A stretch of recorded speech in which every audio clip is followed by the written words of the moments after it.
오늘 이 복된 시간에 주시는 하나님 말씀 함께 받겠습니다.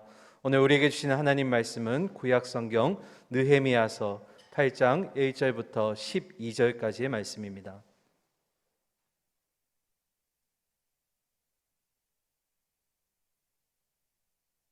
구약 성경 737면에 있습니다. 느헤미야서 8장 1절부터 12절까지 너희의 힘이니라 라는 제목으로 담임 목사님 말씀 전해주시겠습니다.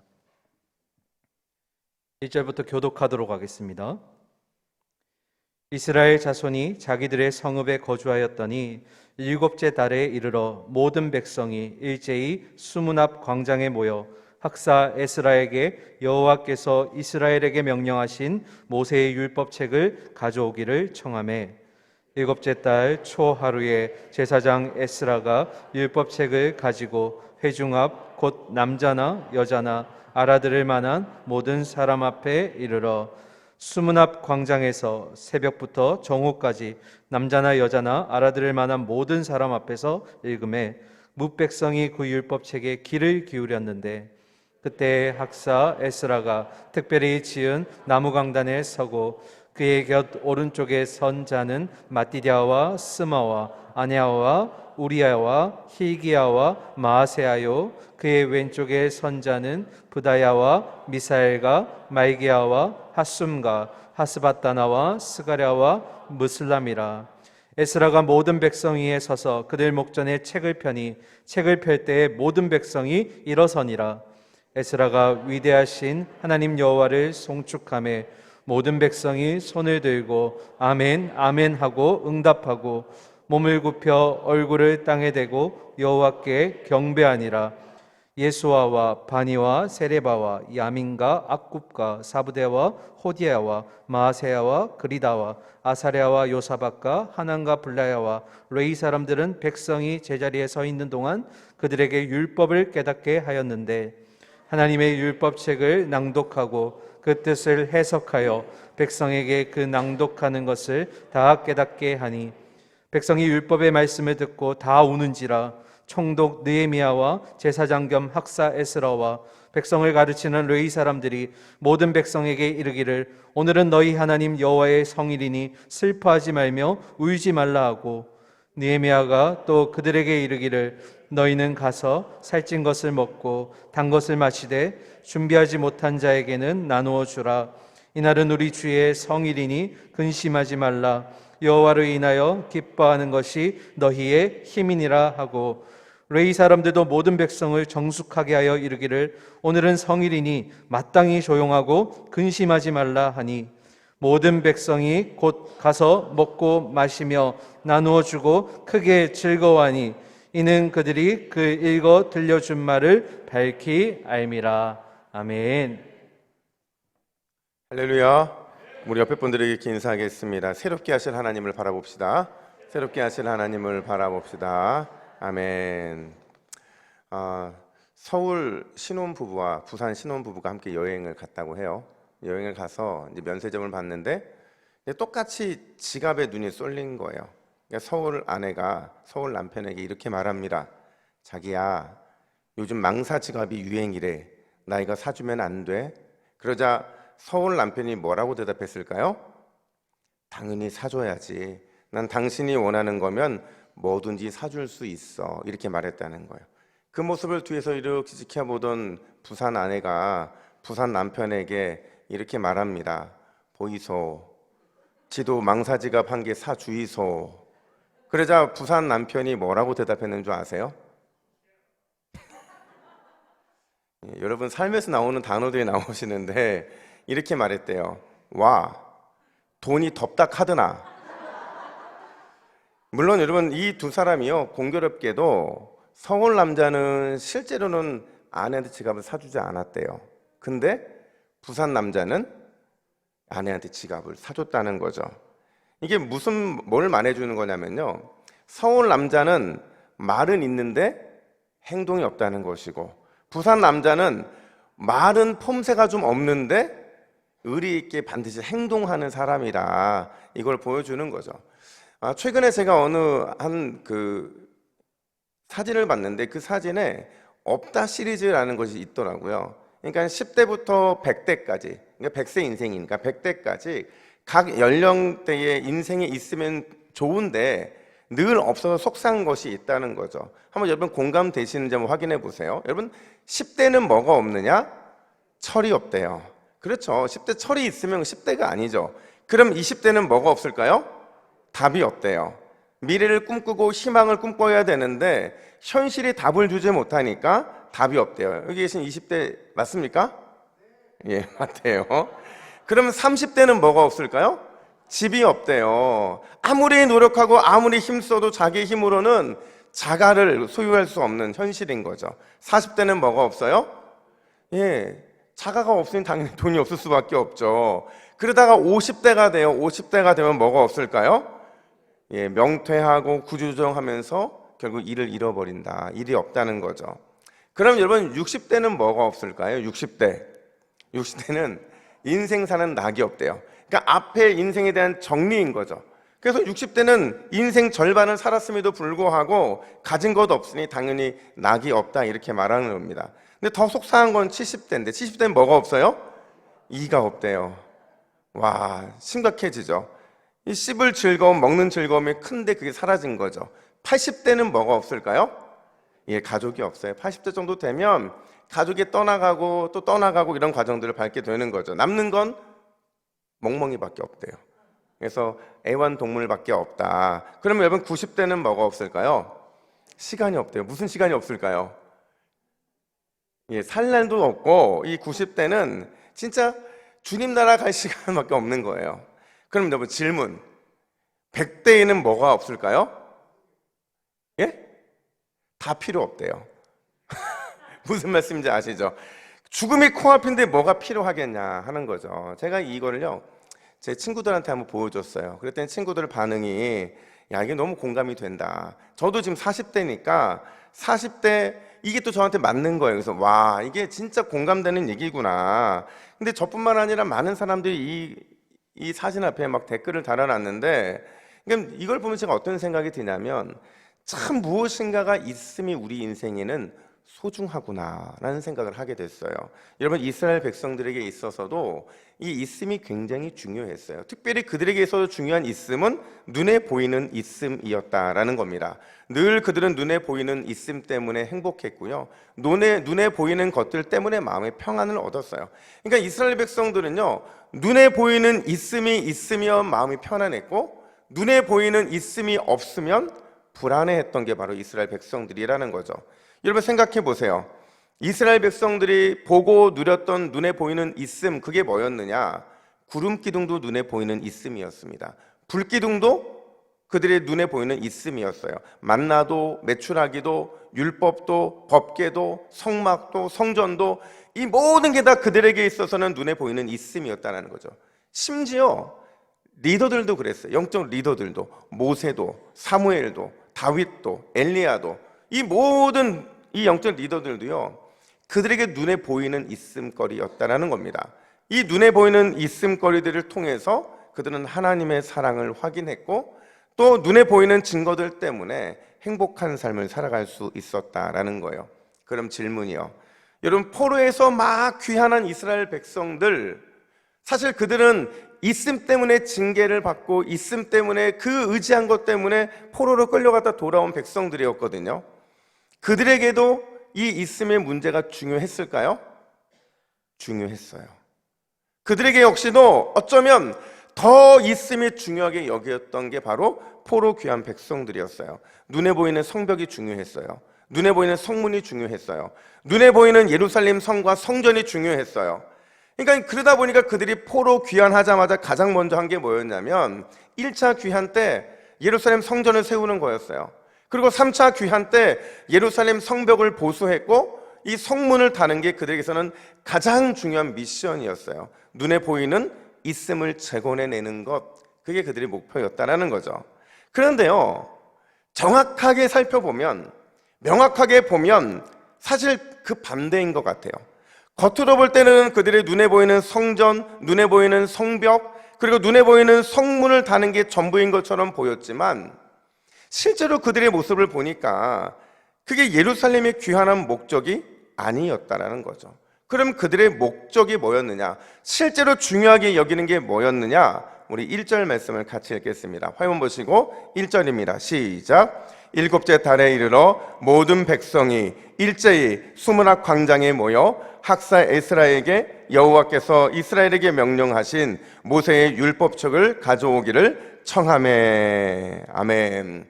여러분 글자에 보시면 제가 너무 중요한 세 개의 이 표현에 노란색 표시를 해놨어요.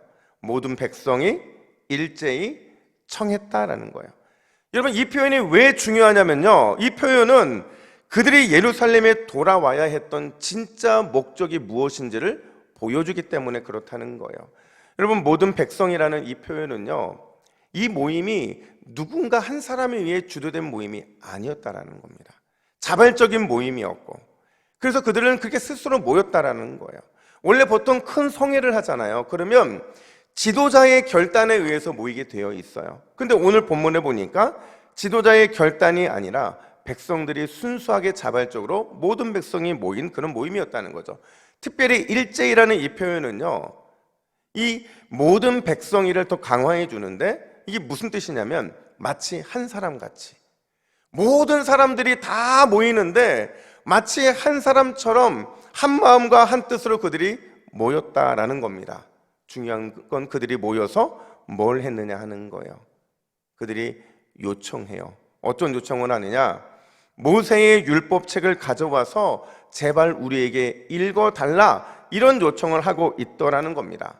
자, 여러분 이게 과연 무슨 뜻일까요?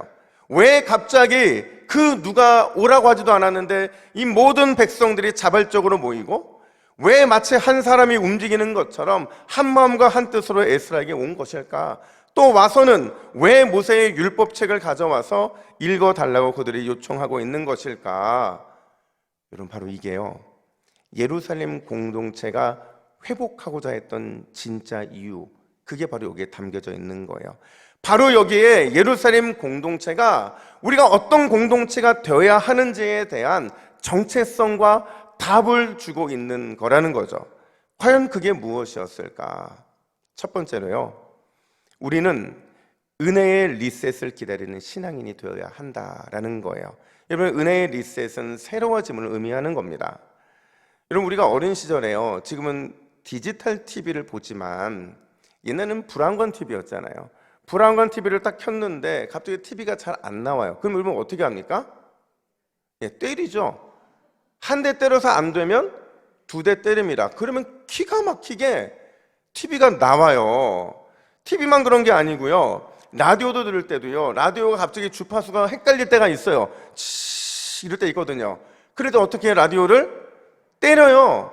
때리니까 또 기가 막히게 라디오가 잘 나와요. 그래서 저희 세대는 참 많이 맞았던 세대예요. 말을 안 들으면 참 많이 맞았던 세대인데, 요즘 세대는 맞으면 안 됩니다. 요즘 세대는 디지털 세대거든요. 예를 들어서 여러분 컴퓨터가 잘 안 나와요. 이 컴퓨터가 안 나온다고 컴퓨터를 때려요. 그럼 컴퓨터가 잘 나올까요? 아니에요. 도리어 컴퓨터는 망가집니다. 컴퓨터가 말을 안 듣고 자꾸 버벅거리면 어떻게 해야 되느냐? 저 사진에 보시면 어떤 버튼 하나를 누르면 모든 게 초기화되고 모든 게 처음으로 돌아가게 돼요. 여러분 그 버튼이 뭐예요? 리셋 버튼이라는 거예요. 이거 한 번만 누르면 모든 것이 정리가 깔끔하게 되어진다라는 거죠. 여러분 예루살렘 공동체에게 있어서, 아니 이스라엘 역사에서 마치 컴퓨터가 리셋 버튼을 누르면 새로워지는 것처럼 그들의 과거가 다 새로워지는 그 전환점을 맞는 때가 있어요. 그 때가 언제였느냐? 1절 중반절 보니까 일곱째 달에 이르러 이렇게 말을 해요. 또 2절 상반절 보니까 일곱째 달 초 하루에 이렇게 말을 합니다. 여러분 그때가 언제라는 거예요? 유대력으로 봤을 때 일곱째 달 그 첫날이 바로 그 날이라는 거예요. 이 날을 절기로 뭐라고 하느냐? 나팔절이라고 말합니다. 그러니까 나팔절에 제사장이 나팔을 불면 온 예루살렘 공동체는 리셋돼요. 그냥 리셋되는 게 아니라 은혜의 리셋을 경험하게 된다라는 거죠. 과거의 모든 것들이 새로워지고 다시 시작할 수 있는 계기가 되는 게 바로 이 나팔절이기 때문에 그렇다는 거예요. 자, 그 관점으로 오늘 본문을 다시 보세요. 지금이 언제라고요? 나팔절이에요. 예루살렘 공동체가 자발적으로 모여서 에스라에게 옵니다. 그리고 모세의 율법책을 읽어달라고 요청을 해요. 이게 무슨 의미냐? 영적 리셋을 간절히 원한다는 거예요. 여러분, 영적 리셋이라는 게 뭐냐면요, 우리가 하나님 앞에서 새로운 결단을 하겠다는 거예요. 다시 하나님의 은혜를 바라보겠다는 거죠. 다시 하나님께만 소망을 두겠다라는 이 강력한 의지를 표명하고 있는 게 바로 영적 리셋을 간절히 원하고 있는 그들의 모습이었다라는 거죠. 그럼 여러분, 왜 갑자기 예루살렘 공동체는 지금까지 성벽 잘 세웠고요, 성문 잘 달았는데 갑자기 이런 결단, 이런 영적 리셋을 원하고 있는 것일까? 그 이유가 8절부터 9절에 등장을 합니다. 우리 같이 읽습니다. 시작. 하나님의 율법책을 낭독하고 그 뜻을 해석하여 백성에게 그 낭독하는 것을 다 깨닫게 하니 백성이 율법의 말씀을 듣고 다 우는지라. 아멘. 여러분, 백성들이요 울었대요. 백성들이요 다 통곡했대요. 왜요? 왜 갑자기 말씀을 듣다가 통곡하고 울었을까요? 그들은요 지금 이 말씀을 듣는 가운데 모세 오경이잖아요. 이 속에서 진노하시는 하나님이 얼마나 무서운지를 본 거예요. 진노하시는 하나님이 얼마나 무시무시하신 분인지를 그들이 깨달은 거죠. 왜냐하면 그들은 여전히 죄인이고요, 여전히 저주받을 자이고 또 여전히 진노의 대상이기 때문에 그랬다는 거죠. 말씀을 듣기 전에는 자신들이 세웠던 성벽을 바라보고, 말씀을 듣기 전에는 성문이 달리는 것을 보면서 스스로 안전하고 또 스스로도 뿌듯한 마음을 가지고 있었을 거예요. 근데 주의 말씀, 이 말씀이 선포되는 그 순간에 나는 여전히 죄인이고 여전히 저주받을 자이고 여전히 진노의 대상이라는 것을 깨닫게 되면서 진노하시는 하나님이 얼마나 무서운지를 그들이 목도하게 된 거라는 거죠. 이 말씀을 깨닫고 나니까 지금까지 눈에 보이는 성전, 안전을 보장해주고 같았던 성벽과 성문들이 아무것도 아닌 것을 깨닫게 되었다라는 거예요. 아, 성전이 세워졌어도, 성벽과 성문이 재건됐어도 나는 여전히 죄인이구나. 우리가 포로에서 돌아왔지만 여전히 죄의 포로 생활은 지속되고 있구나. 이런 절망감이 그들을 결국 울게 만들었다라는 겁니다. 여러분, 우리가 살다 보면요 그럴 때가 있거든요. 여러분 다 경험이 있으시잖아요. 인생의 벼랑 끝에 서는 것 여러분 경험해 보셨죠? 진짜 아무런 소망이 없이 절망을 하고 할 때가 있어요. 뭐 건강의 문제 때문에 그럴 수도 있고요, 또 우리의 가정의 여러 가지 문제, 재정의 문제, 자녀의 문제, 수많은 문제들이 우리를 벼랑 끝에 세울 때가 있어요. 근데 제가 경험해 보니까 벼랑 끝은 그나마 나아요. 여러분, 벼랑 끝이 왜 그나마 낫는 줄 아세요? 벼랑 끝에서는요 반드시 하나님의 도우심이 있거든요. 우리가 벼랑 끝에 서 있다는 말은 하나님이 우리를 구원하실 때가 됐다는 것을 느낄 때가 바로 그때이기 때문에 그렇다는 거예요. 근데 이보다 더 심각한 때는 언제냐면요, 여러분 그럴 때 있거든요. 하나님의 진노의 칼끝이요 바로 내 앞에 있는 것처럼 느껴질 때가 있어요. 내 삶은 전혀 변함이 없는데 하나님의 이 진노의 칼끝이 바로 내 코앞에 있는 것처럼 느껴질 때가 있다라는 거예요. 저도 요건 몇 번 경험한 적이 있는데, 제가 예전에 이런 경험이 한 번 있어요. 제가 어느 교회 사역을 하다가 그 교회랑 너무 안 맞는 거예요. 물론 제가 그 교회 사랑 너무 많이 받았고 너무 좋은 교회였는데도 저랑 너무 안 맞는 거예요. 그래서 제가 어떡할까 고민을 하고 또 고민을 하다가 이거 기도하면 안 되겠는 거예요. 기도하면 하나님 뭐라고 응답하실 것 같아요? 뻔하잖아요. 그러니까 그걸 아니까 제가 기도를 안 했어요. 기도를 안 하고 그냥 일을 저지르는 거죠. 그래서 내가 이번에는 한번 이런 교회로 이동하고 싶다 해서 뭐 부교육자 때니까 얼마나 이동할 수 있는 이유들이 많겠어요. 그래서 이렇게 원서를 넣고 기다리고 읽고 있는데 뜻밖에도요, 제가 예전에 한번 설명했던 너무 잘 아는 그 길에서, 너무 수십 번 다녔던 그 길에서 큰 교통사고 한 번 나는데, 교통사고 나는 딱 그 순간이요, 전 지금도 생생해요. 하나님의 이 진노의 칼끝이 저한테 딱 있는 거예요. 딱 있는 거예요. 근데 그걸 제가 받아들이고 싶지 않은 거예요. 인정하고 싶지 않은 거예요. 이게 무슨 하나님의 진노의 칼끝이라고. 그리고 제가 아픈 데는 하나도 없었어요. 차만 완전히 망가졌는데 제가 병실에 이렇게 누워있는데 다 저랑 똑같이 나일론 교통사고 환자들이었어요. 그 앉아있는데 뭐 학생은 어디서 왔고 뭐 다 이런 얘기 하다가 제가 갑자기 제 마음속에 다시 그게 떠오르는 거예요. 사고 나는 장면이 딱 떠오르면서 진노의 칼끝이 제 코앞에 딱 있는 게 느껴지는 거예요. 그래서 제가 하나님께 뭐라고 항변했냐면, 하나님, 그럴 수 있잖아요. 이 사역자 하나 옮기는 게 뭐 그리 대단하다고 저한테 이렇게 칼끝을 들이대십니까? 근데 제 마음이 그 큰 사고 속에 칼끝이 주어지는 그 속에 항변하고 있는 제 자신 속에서 하나님이 저에게 뭐를 말씀하시냐면, 네가 나에게 묻지 않았잖아. 네가 나에게 묻지 않았잖아. 네가 나에게 묻지 않았잖아. 하나님께 묻지 않는 그 하나가 마치 제 코앞에 그 진노의 칼끝이 있고, 여기서 한 번 더 나아가면 진짜 죽겠구나, 이런 생각이 들더라는 거죠. 여러분, 우리가요 살면서 진짜 벼랑 끝에 서는 건 괜찮다니까요. 누군가는 구해줄 수 있으니까. 근데 하나님의 진노의 칼끝이 우리 앞에 딱 있잖아요. 그 순간 우리는요 진짜 모든 걸 멈춰야 됩니다. 모든 것을 멈추고 그냥 하나님 앞에 울어야 되는 거예요. 오늘 이스라엘 백성들이 이 예루살렘 공동체가 왜 울었느냐, 그걸 깨달은 거죠. 그들은 포로에서 돌아왔고 이제 희망찬 미래를 열어갈 때가 됐는데, 실제 자신들의 상황을 보니까 하나님의 진노의 칼끝이 여전히 그들 안에 있더라는 거죠.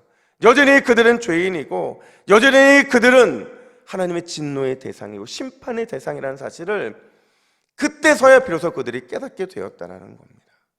여러분, 하나님은요 우리가 진노의 칼끝 앞에서 두려워 떨고 있을 때, 내 능력의 한계를 절감하면서 하나님의 은혜를 구할 때, 그런 우리를 반드시 불쌍히 여겨 주시는 줄로 믿습니다. 오늘 이스라엘 백성들이 그걸 깨달은 거예요. 내가 진노의 칼 끝에 있지만 하나님은 우리를 여전히 불쌍히 여겨주실 수 있다. 나는 도저히 내 능력의 한계로는 이 문제를 해결할 수 없지만 하나님은 우리를 불쌍히 여겨줄 수 있다. 바로 이걸 깨닫고 나서 그들은 하나님 앞에서 울었다라는 거예요. 여러분, 제가 자주 부르는 찬양 중에서 전 이 찬양 너무 좋아요. 왜 이 찬양이 좋냐면, 우리는 마치 찬양을 하면 그 찬양의 가사에 이 간증이 담겨서 정말 하나님, 그분을 드려지고 싶은데, 이 찬양은 하나님을 바라보기 전에 내 자신을 바라보게 하는 찬양이기 때문에 그래요. 주는 완전합니다는 찬양에 보면 이런 가사가 있잖아요. 주여, 우린 연약합니다. 우린 오늘을 힘겨워합니다. 주 뜻 이루며 살기엔 부족합니다. 우린 연약합니다. 주여, 우린 넘어집니다. 오늘 하루 또 실수합니다. 주의 긍휼을 구하는 죄인입니다. 우린 주만 바라봅니다. 그날에 우리를 이루실 주는 완전합니다. 여러분, 우리는 늘 연약해요. 늘 힘겨워하며 살아갈 수 없는 존재들이고요, 늘 부족하고 늘 실수해서 넘어지는 자들이라는 거죠. 항상 죄인이고요, 저주받을 자이고 하나님의 진노의 대상이라는 거예요. 그 누구도 여기서 예외가 없다라는 거죠. 근데 그런 우리에게 바울은 소망이 있대요. 왜 소망이 있느냐? 우리 빌립보서 1장 6절 말씀 같이 읽습니다. 빌립보서 1장 6절 제가 같이 읽습니다. 시작. 너희 안에서 착한 일을 시작하신 이가 그리스도 예수의 날까지 이루실 줄을 우리는 확신하노라. 아멘. 다시 읽습니다. 시작. 너희 안에서 착한 일을 시작하신 이가 그리스도 예수의 날까지 이루실 줄을 우리는 확신하노라. 아멘. 여러분, 죄인인 우리는 희망이 없어요. 죄인은 우리는 소망이 없지만 우리 안에서 착한 일을 시작하시는 하나님이 능력이 위대하시기 때문에 우리에게는 소망이 있는 줄로 믿습니다. 그분의 은혜가 우리 안에 리셋되면, 주님이 그 리셋을 눌러주시면 우리는 계속해서 하나님이 주신 은혜 가운데 은혜의 회복을 경험할 수 있게 된다는 거예요. 여러분, 이번 한 주 우리의 살 길은 오직 예수 그리스도밖에 없는 줄로 믿습니다. 예수 그리스도밖에 없기에 이번 한 주도 주 앞에 납작 엎드러져서 주님의 긍휼하심만을 구하는 저와 여러분들 되기를 간절히 축복합니다. 아멘. 뿐만 아니라 오늘 본문이 또 한 걸음 더 나아가요. 우리는요, 어떤 자들이 되어야 되냐면 하나님께 피할 줄 아는 신앙인이 되어야 한다라는 거예요. 이런 말씀을 들었어요. 자신의 죄인됨으로 인해서 통곡했어요.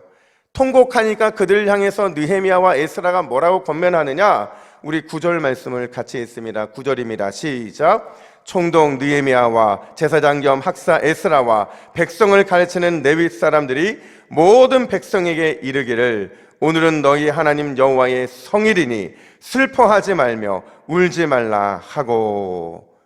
울지 말래요. 슬퍼하지 말라는 거죠. 그럼에도 불구하고 여전히 그들이 통곡하면서 웁니다. 여전히 하나님이 두려워서 울어요. 그러다 다시 한번 느헤미야가 뭐라고 권면을 하느냐? 10절 말씀도 같이 있습니다. 시작. 느헤미야가 또 그들에게 이르기를 이날은 우리 주의 성일이니 근심하지 말라. 여호와로 인하여 기뻐하는 것이 너희의 힘이니라 하고. 아멘. 여러분, 오늘 본문의 핵심이 바로 이거예요. 너희의 힘이니라. 여호와가 너희의 힘이다. 여러분, 이 힘이라는 단어가요, 우리가 알고 있는 그렇게 힘, 능력을 의미하는 게 아니라는 거예요. 그런 뜻이 없다는 게 아니라 그냥 힘과 능력을 의미한다는 그 의미가 아니라 진짜 원어로 보면 피난처고 반석이고 요새라는 의미예요. 무슨 말이에요?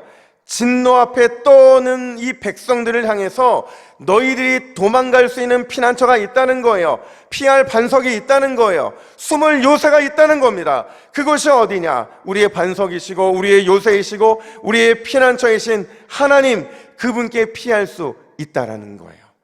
근데 여러분, 제가 이 말씀을 딱 보는 순간 당황했어요. 왜냐하면 보세요, 여러분, 하나님의 칼끝이 이스라엘 백성들 바로 코앞에 있잖아요. 하나님의 칼끝이 바로 여러분 코앞에 있는데 어떻게 그 칼끝이 나를 향하고 있는데 내가 그 칼끝을 겨누시는 하나님께로 나아갈 수 있냐는 거죠. 이게 역설적이라는 거예요. 하나님의 칼끝이 내 앞에 있는데 그 칼이 내 앞에 있음에도 하나님 앞에 달려갈 수 있다? 과연 이럴 사람이 누가 있느냐는 거죠. 근데 오늘 본문은 그럼에도 불구하고 달려가야 한다는 거예요. 왜냐하면 그래야만 살 수 있기 때문인 거죠. 비록 칼끝이 두렵고 무섭기는 하지만 그것보다 더 큰 게 뭐냐? 하나님의 품속이 가장 안전하고 그 은혜 속으로 달려가는 것이 결국 우리를 진노에서 피할 수 있는 유일한 길이기 때문인 줄로 믿습니다. 그래서 비록 그분의 이 칼끝이 우리를 향한다 할지라도 우리는 그분께 가야 돼요. 그분께 숨어야 되고요. 그분께 피해야 되는 거죠. 폭포수처럼 쏟아지는 이 진노가 강한다 할지라도 우리는 반드시 그분만을 붙잡아야 거기에 소망이 있다는 거예요. 제가 오늘 이 말씀을 보면서 이 당시를 상상해 봤어요. 이 나팔절에 제사장들이 나팔을 부는데 이 나팔 소리를 이 죄인인 이스라엘 백성들이 뭘로 받아들였느냐? 내가 너희를 용서한다는 하나님의 음성을 듣고 있는 거예요. 내가 너희를 용서한다는 은혜의 말씀을 듣고 있는 거죠. 그러니까 그들은 이 나팔 소리를 듣는 순간 하나님 품으로 달려갈 수밖에 없었고, 이 음성을 듣는 순간 능력을 구하며 은혜를 붙잡는 그 일을 할 수밖에 없었다는 거죠. 죄인을 향한 하나님의 사랑의 메시지였기 때문에 그런 거예요. 그래서 우리 하나님 이렇게 약속하시는 거예요. 이 나팔을 통해서 내가 너의 반석이 되어 주시겠다. 너를 향한 진노의 칼끝을 거두고 내가 너를 피난처가 되어 주겠다. 이 약속의 음성이 이 나팔 소리에 담겨져 있더라는 거예요. 이 변함없는 주의 약속, 이 약속이 저와 여러분들에게 동일하게 있는 줄로 믿습니다. 주저하면 안 돼요. 여러분, 우리가 하나님의 칼끝이 우리 앞에 있다고 해서 주저하면 안 돼요. 그 순간이 가장 먼저 하나님 품에 달려가야 될 때이고 그 순간이 우리가 은혜 앞에 달려가야 될 때이기 때문에 그렇다는 거죠. 오늘 말씀을 묵상하다가 한 사건이 제 머릿속에 탁 지나갔어요. 그게 뭐냐면 사진 하나를 보시는데요, 바로 이거예요. 여러분, 이게 어떤 장면인지 아세요? 어떤 장면이에요? 요한복음 8장에 나오는 간음하다 잡힌 여인 이야기예요. 여러분, 이 이야기를 보면 굉장히 특이합니다. 이 여인은요, 현장범이에요. 가늠하다 현장에서 걸린 중범죄자였고, 이 중범죄자는 다행히 율법에 의해 돌에 맞아 죽어 마땅한 여인이었어요. 근데 그 현장에서 죽지 않고 지금 누구에게 끌려온 거예요? 예수님에게 끌려온 겁니다. 불행의 결말이 결정되어 있는 여인인데, 정말 신기하게도요, 예수님이 이 여인에게 아무 말씀하지 않으세요. 오히려 이 여인을 끌고 온 이 사람들을 향해서 뭐라고 책망하냐? 너희 중에 죄 없는 자가 돌로 치라, 이렇게 얘기를 해요.